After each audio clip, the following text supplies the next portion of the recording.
there is that. But when I click on it, it doesn't do anything. When I click on it, a box comes up that's got the Google Chrome icon telling me like an arrow to go into applications. Yeah, just drag the icon into the applications folder. Seamus, I've got an idea. I'm going to drag it into applications. It's not the Starship Enterprise. Just to see if that works. I'm really sad that this doesn't. This only records audio. Okay. All right. Join the session. Okay, here we go.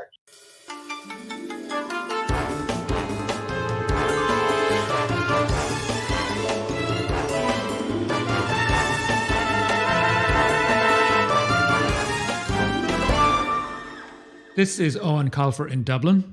This is Andrew Donkin in London. And you're listening to Double Booked. Double Booked is a podcast for people who like children's books, graphic novels, comics, books, libraries, librarians, bookshops, secondhand bookshops, and secondhand librarians. And Andrew, why do you feel we are qualified to talk about books, librarians, secondhand books, firsthand books, comics, graphic novels, and all those other things you mentioned? Well, you First are. of all, tell me how great I am. And then okay, you are Owen Colfer, and you are the best-selling author of the Artemis Fowl series of books, The Fowl Twins, and many, many other award-winning books, including graphic novels of those things, and including graphic novels like Illegal. We've been working together for 20 years on various different lovely book projects. It's funny that I think I would have to say that the highlight of my career is, and I suspect perhaps yours, I don't want to jump in, was working on Illegal, which is the graphic novel. Sure. We wrote together 2.5 years ago, and It is still winning awards all around the world. I don't know how that has happened. I don't know how it's legal to do that 2.5 years after you've had a book published. But your history, of course, is you've been writing books and comic books for 20 plus years, biographies, graphic novels, comic editions, Batman, for example. And we met because we share an agent. We became friends. We bonded over a love of graphic novels and genre fiction. And eventually we went on to write our own genre fiction. So here we are, tens of millions of copies sold later.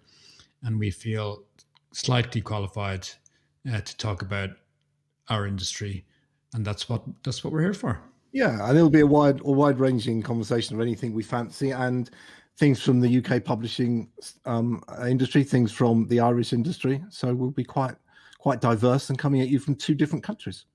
Yes, weren't we going to pretend we were together in a studio? I think it's good to stretch ourselves across the entire British Isles and beyond. Shall I tell you what's coming up today? Yes, please. Okay. So this is we've got our first feature. Every podcast is going to be Me, Myself, and I, which is a brilliant title, and we can take no credit for that because our producer Seamus came up with that. Me, Myself, and I, and somebody, and this podcast is going to be you, is going to talk about a book that they absolutely loved and they read growing up, and either kind of changed their life or inspired them to be a writer, inspired their love of storytelling. And you're going to have that choice of book this week. Then we're going to have a little bit of mad science. Then normally we're going to have we're having a special guest, a top author, come in and basically plug their new book that's out, and we're going to quiz them to see if you and I can get any tips to make our books better. And also not pay them any money. And obviously not pay them any appearance money for sure. And then we've got a little feature called "It Was Rubbish, But I Loved It," which I'm choosing this podcast. That's my whole career. Something from your youth that you loved, and when you look back on enjoying it, it's maybe not quite as good as you remember, but you still love it. Yeah. And then the last feature today is going to be Agony Eoin, and we put a call out across your multi-social media accounts. My platforms, darling. Yeah. Platforms, as people say, are followed by billions of people across not just the earth but the whole universe, and they have written in with their questions on writing and books and things like that, and you're going to kind of act as an Agony Eoin. Well, hopefully I can undermine them so they never embark on a career of writing, and we get to keep all those lovely sales that we have. Well, if we can put as many potentially very good writers off as possible, I think then we've done ourselves a service, if nothing else. So job done. I think that's really our aim.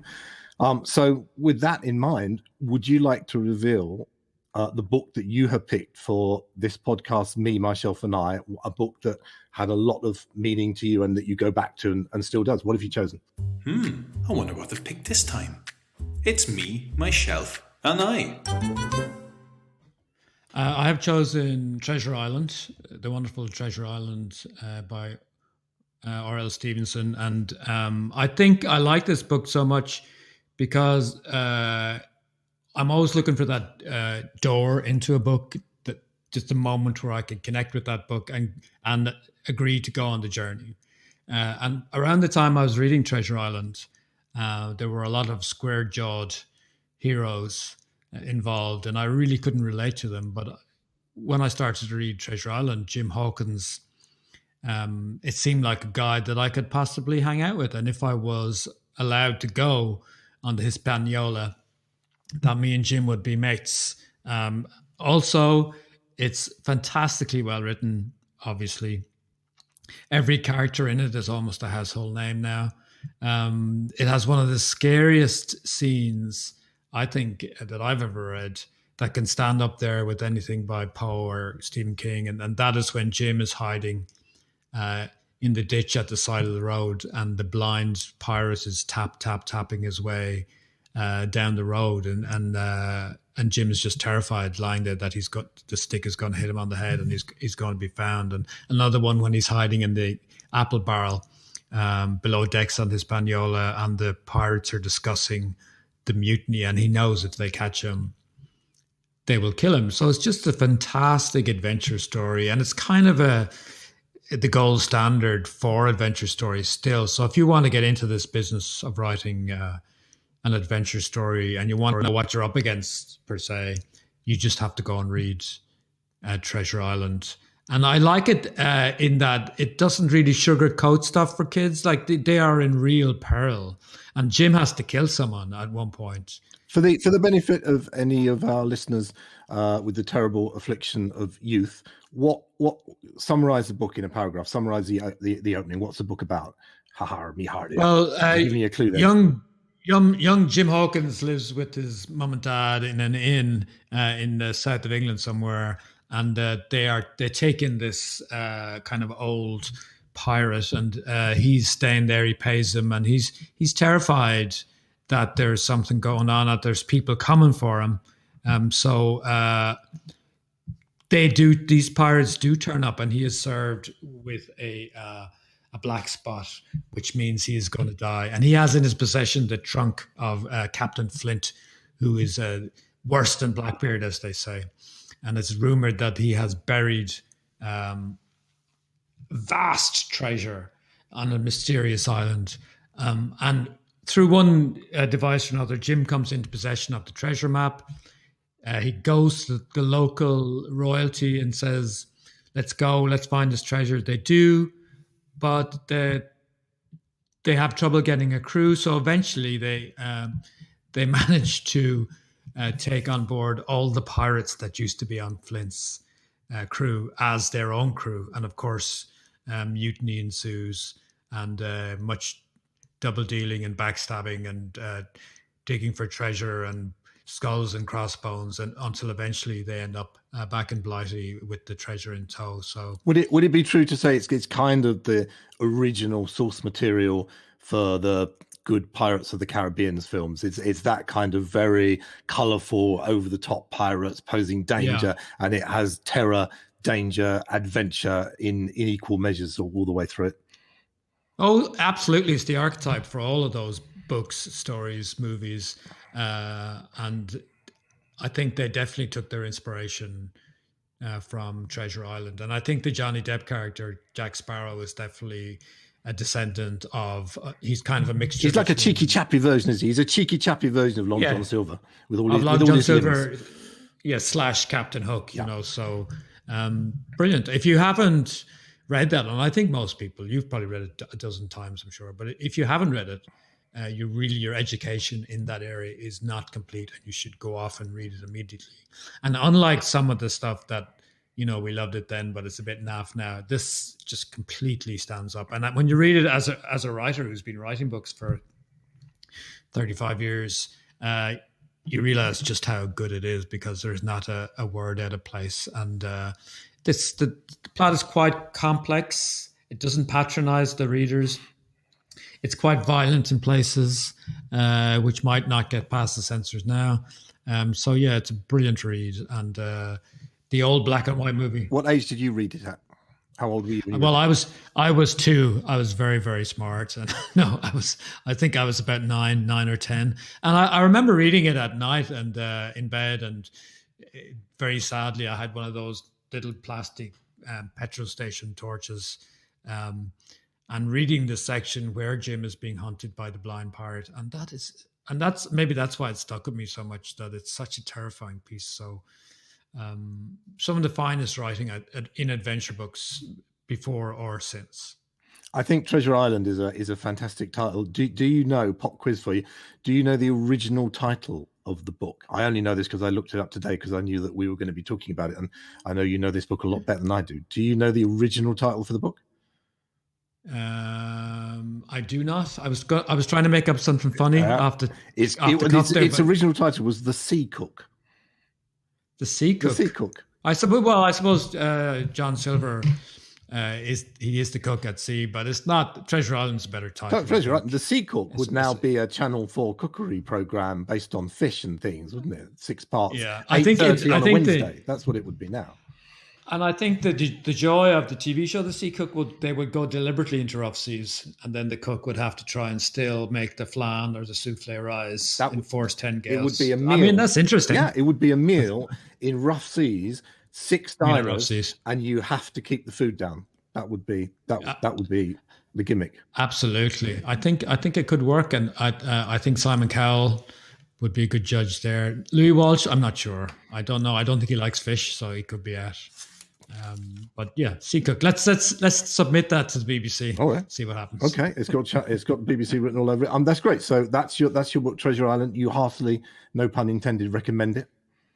Yeah, I absolutely do. Can I do my crappy pirate joke, which Fisher's primary school teacher is his favourite joke? Well, I have to rate this first, so I give it 5 stars. Oh, nice. Okay, why are pirates called pirates?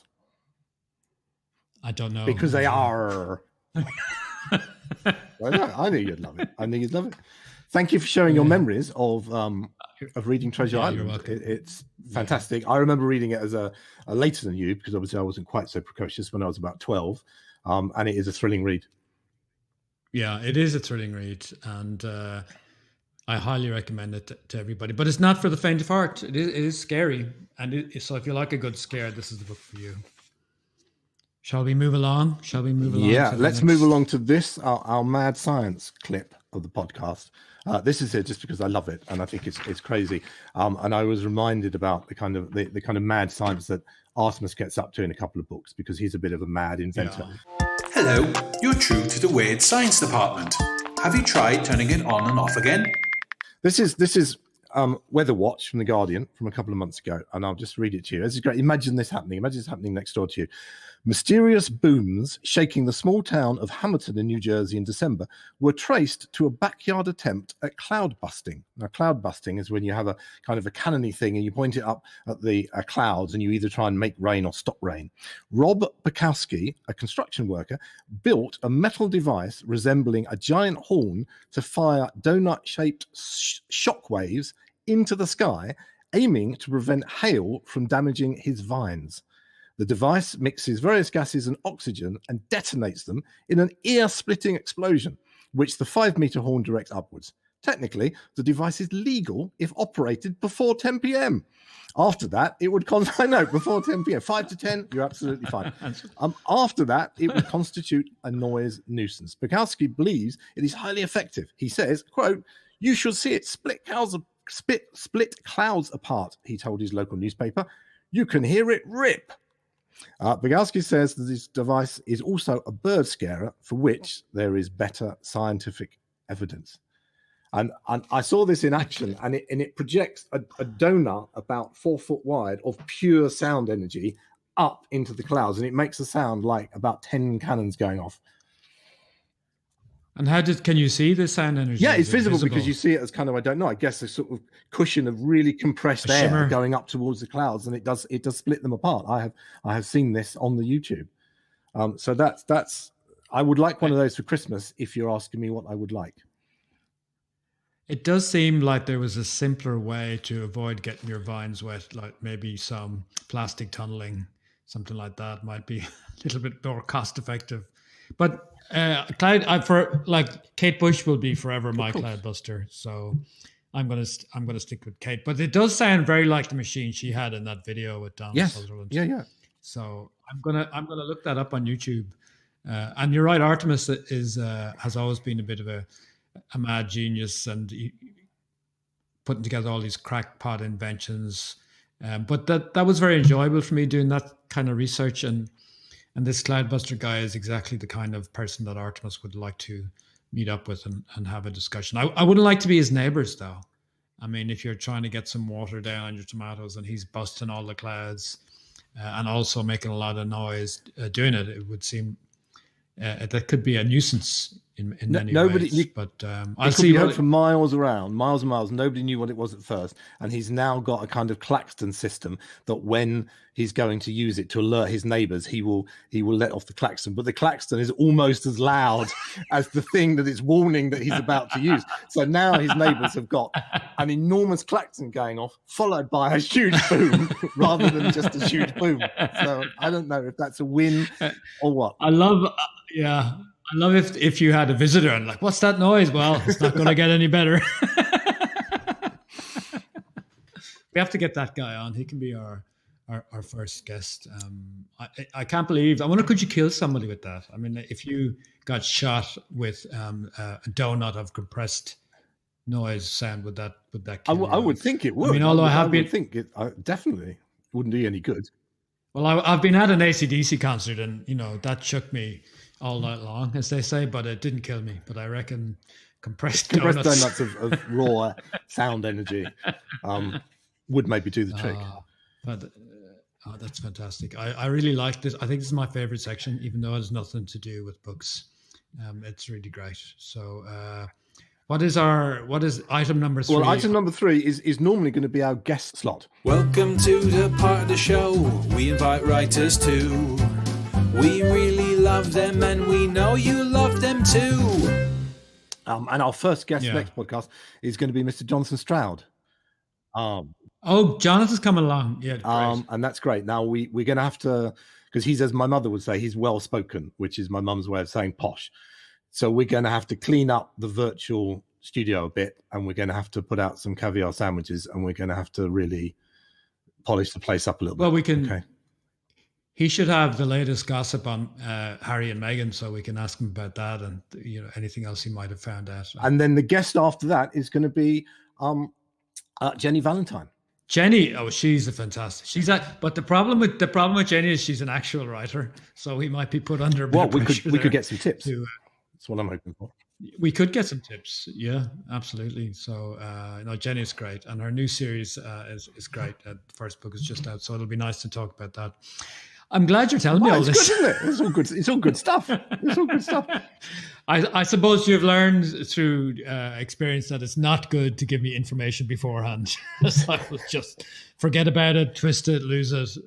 I'm better be just told on the spot. Exactly. There you go. But 2 fab guests coming up to talk about writing, to talk about children's books, and generally hang out with us. Yeah. So that'll be nice, I think. Excellent. Our next segment is called "It Was Rubbish, but I Loved It." And that is when we look back to something we really loved as younger people, and it doesn't in some ways survive the test of time. Maybe it's a bit cheesy, maybe it's a bit naff, but it doesn't matter because we loved it when we were young. We still love it today. And this week, Andrew, you are going to tell us all about something that was maybe a little bit rubbish, but you loved it. It was rubbish, but I loved it. The thing I loved growing up was a TV series called The Tomorrow People. It was remade a little bit in the late 90s, but I'm talking about the original 1970s one that started off with John, Carol Kenny, and Stephen, and it was about some teenagers, and they were going through something called breaking out, and they were the next development of human evolution called Homo superior, whereas normal people were Homo sapiens. And they became Homo superior. That meant they could jaunt, which was disappear with a little bit of a quite poor shimmering effect. and they could reappear anywhere else in the world, which I just thought would be a really cool superpower as a kid. And they could talk to each other telepathically, and they'd be going, Owen, are you there? Like that. And they would disturb each other in odd ways. And telekinesis, they could float things around, although they didn't use that very much. And they had one of the best bases in genre. I'm going to ask you, what are your top 3 bases in genre? If you could be anywhere, what are your top 3 bases in genre? Secret headquarters, do you reckon? Wow. I think my 3 would be, you want to have a crack? I would say number 1 would be Jupiter Jones and the 3 investigators who had built their hideout inside a dump. So a junkyard, which looked like a pile of junk, but then inside there was Jupiter, Pete Crenshaw, and the other guy who I can't remember, Rick something. The Batcave, you would have to say, would be number 2. And then I'm trying to remember another secret lair. Any of the Bond lairs. I loved all the Bond books, so I think Dr. No's lair in the first Bond book was. Dr. No's is good, because if you had the crater one, imagine having the crater one, and then you went out for some milk and a newspaper, and you came back and it takes like 45 minutes to move the lake across the top of the crater. You just get Jackie, open the door. It's going to get really wearing after a while. So I think I just give up milk instead. Milk just would go have vegan. to go. Fair enough. Maybe most Bond villains were vegan because of the effort of sending out for milk. I can't be bothered. I just cannot be bothered. Just give me the mint tea. Vegan I can't finger. be bothered. Absolutely. That's probably his secret name. So, what's your code name? Vegan finger. My top 3 headquarters were going to be the TARDIS, because that's a headquarters that can move anywhere, and the Batcave is number 2. And for me, it was the Tomorrow People's headquarters, the number 3, because they had headquarters that was in a disused, abandoned underground station. So straight away, I grew up on the outskirts of London. My nearest tube station was Gants Hill. And so the idea of being able to have a base in a spooky old deserted tube station was fantastic.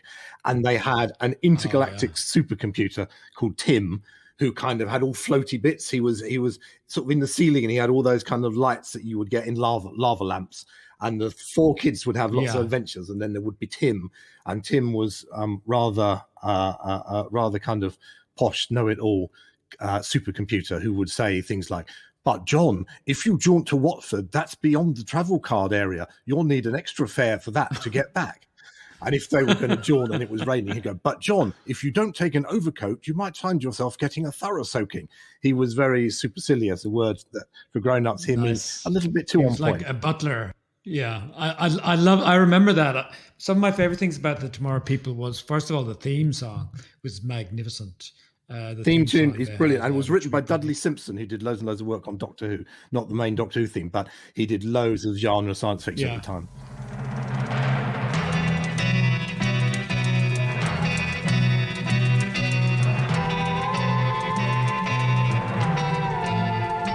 And the special effects, I remember the jaunting. It looked like someone was reflecting a candle off some tinfoil and just holding it close to the actor. But that had a huge effect on me. That and the original Planet. I shouldn't say what else because we probably used them, but there's so many of those things where they didn't have the money and they just had to make up for it in ingenuity, and they didn't have technology, so they just did whatever they had to do. And even though you knew it looked a bit naff, it's still, you appreciated the effort they had put in. Absolutely. And there's a little bit of a Tomorrow People connection with one of your favorites, David Bowie. Oh, yeah? What's that? Yeah. Because Roger Price, who produced the Tomorrow People, he was an ITV producer, and he bumped into Bowie at recording a music program on ITV when he was writing the scripts of the Tomorrow People, and they got chatting, and David Bowie said to him, like, "Oh, what are you writing?" And he told him the story of the Tomorrow People, and that they were homo superior. That was his little kind of phrase for it. No. Absolutely. And Bowie said, "Oh, I love that. I'm going to put that in a song," and he put it in "Oh, You Pretty Things." Yeah. And that's where that line comes from the Tomorrow People. Because when you said it immediately, I just started humming "Gotta Make Way for the Homo Superior," and I just. And that's there is a connection. So it was when Price was developing the scripts. So I think "Oh, You Pretty Things" came out first, but Price had been working on the scripts for the series for several years before it came out. So there's a David Bowie inspiration there. And the Tomorrow People, you're speaking about the dodgy effects. I looked it up today as we were going to talk about it, and it was made.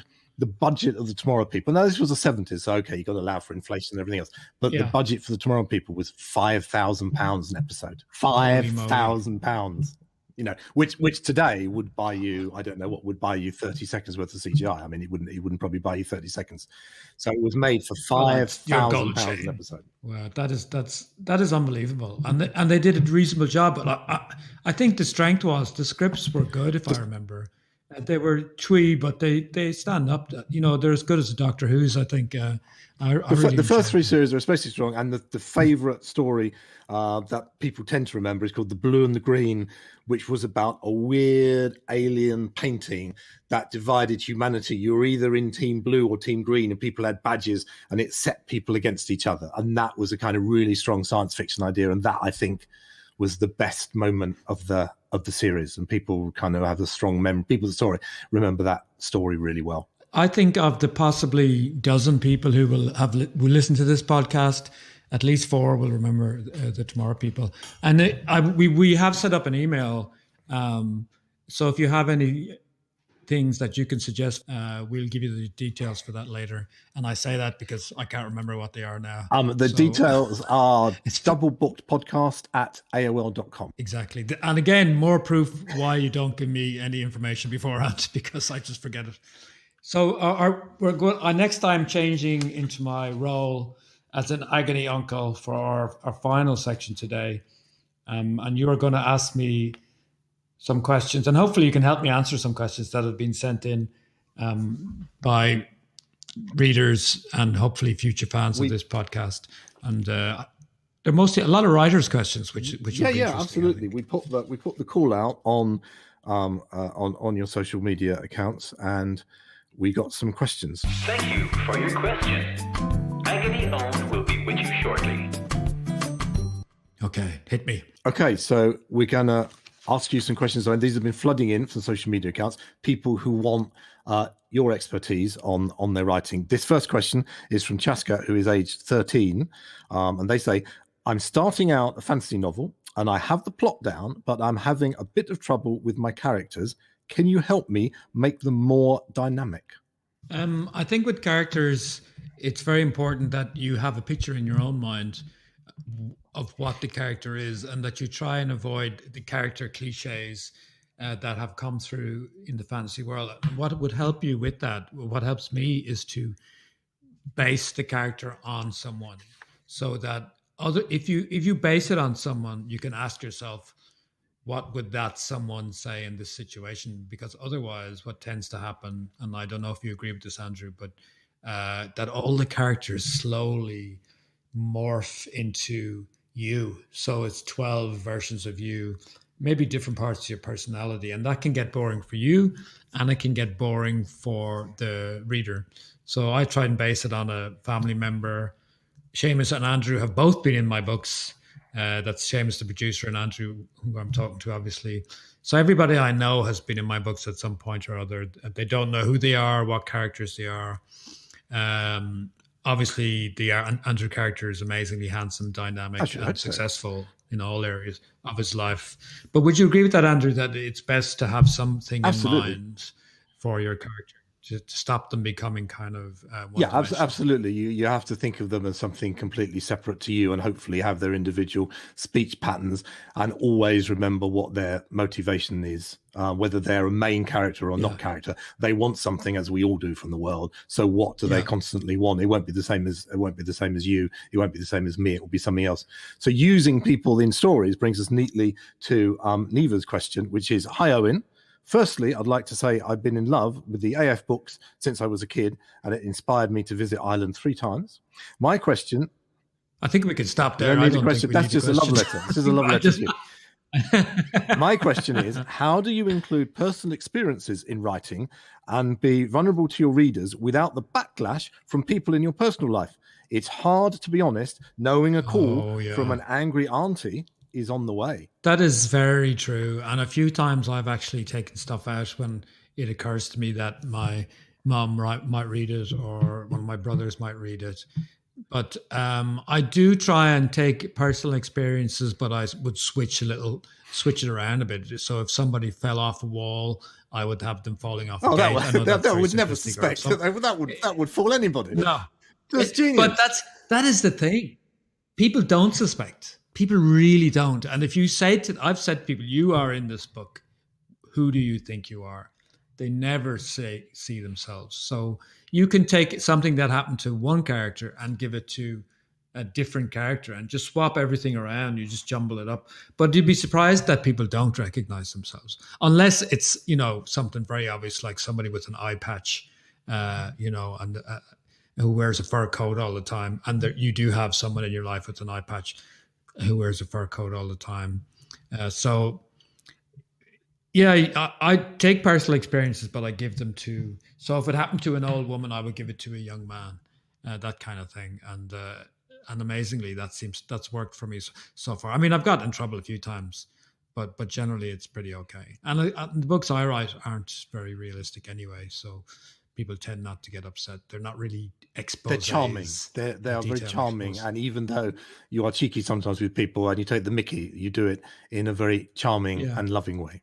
Well, I try to, if I'm, taking a mickey out of somebody, I try to do it in a way that makes them ultimately look good. They're actually, whatever I do to people, I don't want them to feel bad about it. So I wouldn't like to demean somebody in the pages of an Artemis Fowl book. But you do need to be careful, and you need to be responsible, and you need to remember these are people you have to meet every day. Having said that, many writers would say, do what you got to do for literature, and you have to take the consequences of that. Is that the divorced writers whose children have disowned them? Is it those writers you're talking about? There is, yeah. They all meet together in the Lonely Man's Club every Wednesday, but we don't want to be in that club, so we try not to upset anybody. But there is an argument for that in the name of literature. Write what you got to write. So you have to make that decision. All right. Our yourself. next question is quite is a grown-up adult industry question. It comes from Nikki Fox, and she says, "Hi Owen, I finished my novel, and I'm experiencing the agony of not hearing back from agents, not even to tell me how terrible and ridiculous it might be. Struggling to resist the temptation to jump back in and rewrite." And then she asks, "How did you deal with rejection in the early days, and did you revisit rejected manuscripts? Thank you." I dealt with it pretty badly, I have to say, and I'd love to say I didn't have to deal with it, but I did. The first book I wrote, I think I was 19 or 20, and I was convinced it was a masterpiece, when in fact it was a very thinly veiled version of Tarzan. So, but I thought no one would know, because my hero did not grow up in the jungle. He grew up in the forest, which is completely different, and he was not raised by gorillas. He was raised by wolves. So it was absolutely nothing like Tarzan. Did you do that as a thing? I wrote a version of I thought I would get away with, where a boy on a school trip, so like an 8-year-old or something, he gets lost, he gets separated from school on a school trip, and he's adopted by a colony of ants, and he never really quite fits in. He has his own huge cabin in the nest, and he steps on other members of his family and stuff. I don't know why, but that was rejected as being unrealistic. But that sounds, I think that sounds good. Idea, isn't it? Did you just make that up? Just a good idea. But mine wasn't well executed either. So, and I remember I was so confident, I drew the cover myself. Oh, and as you know, you drew the cover yourself.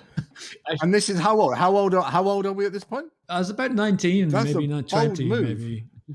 Yeah, it's a bold. And I was like sitting back waiting for the limousine to arrive, and the publisher to run out and beg me to sign up. And in those days, you had to print out the manuscript, and it was quite expensive. So I remember sending it out to about 2 publishers at a time, and I got the addresses from publishers by going to the local bookstore and opening the books and writing down the publishers' addresses. So there was you didn't have any way to find out. So when the rejection started to come in, the first one that came in, I couldn't believe it. And then after about 10, you just get this familiar leaden feeling in your stomach. And I actually stopped writing books for about 2 years because I was so depressed after that. But look, thankfully I got over myself and it would have been, and I was so glad that it hadn't been published when I look back upon it, because I hadn't really found my voice. So most writers get rejected quite a lot, and most writers don't get their first effort published. So you just got to. Do you pick think that yourself Nikki up. should be patient rather than going into rewriting? That's what I would say. She needs to be patient for a while and see. Sometimes Yeah, it takes agents a long absolutely. time to go through their slush pile to get back, especially if it's unsolicited stuff. So before jumping into any emergency rewrites, give that draft a fair crack of the whip would be my advice. Yeah, because you're doing it for the wrong reason. If you're doing rewrites, just looking for something to rewrite, it's not an instinctive thing. I would say wait, and I would say keep submitting. There's plenty, and I would say get a hold of the Writers and Artists Yearbook. That is a brilliant yearly publication that really goes through the business of being published and submissions and what people want. So you'd be amazed how many writers send, fantasy books to publishers of mathematics manuals. They just pick publishers out of the phone book. So you need to send it to the right place, and there will be a right person for your book. You just got to get it into their hands. So definitely wait, Nikki, and give it another 6 months and just keep submitting. Cool. All right. We've got two more questions. So the penultimate question is from Hannah at Blue Egg Adventures. And she says, how much research is enough? I'm creating a 1940s alternate future and will be needing to research World War II ships and such. But I'm also researching personality types to help me create well-rounded characters. Can you reach a point where you've got too much research? I think you can, and it's very obvious sometimes when you're reading novels that the author is not really telling a story. He's kind of bragging about all the research he's done. So you want to layer it in subtly, and you have to present it as a reality. And in reality, you're not talking about the history of every building you pass. So you just need to present this as, this is my reality, and this is the way I talk about this, and not this is 10 pages of research. So I've done quite a few historical novels, and I just try and go light. I do a lot of research, so I really, really know what I'm talking about. But then I try not to include it, just to let it come through in how I'm writing, and layer it in gradually. So I would do all the research, but don't. A good tip, I find, good tactic to make sure that you're not putting too much research into the draft when you get going with the narrative, is to do all of your research on a completely different subject. It's got no relevance at all, and then that's it. Then you won't include any of it. Okay, I hope that's good. Okay, Seamus, can we cut that? Seamus, can we cut that? I hope Nikki feels better now, but I doubt it. But we're doing our best. I think podcast. Agony Eoin is going very well. Andrew, I actually have a letter here, handwritten beautifully, with a question for you. Oh, okay, fantastic. Let's have it. So it's quite a long letter. So if you would mind not interrupting as you usually do, that would be great. Of course. So, dear Andy, a bit familiar, I think, but never mind. You have written many best-selling books over the years and done quite well for yourself, considering everything stacked against you. Like your looks. Wow, that's very personal. I'm writing to ask you, what is it like working with an internationally handsome, super author like Owen Colfer? I like this person. I bet he is always funny and fantastic, right from early morning to the end of the day. This is every day. This person, it's like he sees me, he knows me. I imagine he's never grumpy, always good looking and charismatic. It must be like working with a kind of literary George Clooney, only more attractive and with better hair.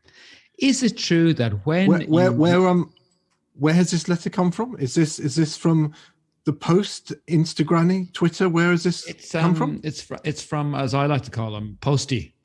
Actually, I wasn't here. It just was on my desk, so I'm presuming Posty. And it's handwritten. Beautifully handwritten. It's like a wedding invitation, the whole thing. Can I ask you, is it in your handwriting?